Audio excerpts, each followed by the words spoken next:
এমনও অনেক নামাজি আছে নাউজুবিল্লাহ, আল্লাহ পাক আমাদেরকে তাদের অন্তর্ভুক্ত না করুন, যে নামাজ পড়ার পরে আল্লাহ রাব্বুল আলামিন এই নামাজটাকে ওই নামাজের মুখের উপর নিক্ষেপ করে দেয়। তোমার নামাজের আমার কোনো দরকার নেই। আল্লাহ পাক আমাদেরকে হেফাজত করুন। ধীর স্থিরভাবে পড়েন, রিল্যাক্সে, তার আর কিচ্ছু নাই। ওয়ামা খালাকতুল জিন্না ওয়াল ইনসা ইল্লা লিয়াবুদুন, শুধুমাত্র আল্লাহর ইবাদত করার জন্যই তো পৃথিবীতে এসেছি। হোক না দোকানটা 5টা মিনিট পরে খুললে কি হবে?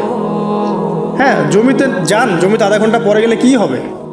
যে আল্লাহ পাক আপনাকে বাঁচিয়ে রাখতে পারেন, সে আল্লাহ পাক আল্লাহর পথে সময় দিলে আপনাকে অফুরন্ত রিজিকও তো দিতে পারেন না? আপনি আল্লাহর হয়ে যান, বাকি সব আল্লাহ আপনার দায়িত্ব নিয়ে নেবেন ইনশাআল্লাহ। এমনও অনেক নামাজি আছে নাউজুবিল্লাহ, আল্লাহ পাক আমাদেরকে তাদের অন্তর্ভুক্ত না করুন, যে নামাজ পড়ার পরে আল্লাহ রাব্বুল আলামিন এই নামাজটাকে ওই নামাজের মুখের উপর নিক্ষেপ করে দেয়। তোমার নামাজের আমার কোনো দরকার নেই। আল্লাহ পাক আমাদেরকে হেফাজত করুন। ধীর স্থিরভাবে পড়েন, রিল্যাক্সে, তার আর কিচ্ছু নাই।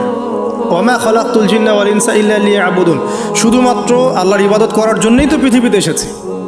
হোক না দোকানটা 5টা মিনিট পরে খুললে কি হবে? হ্যাঁ, জমিতে যান, জমিতে আধা ঘন্টা পরে গেলে কি হবে?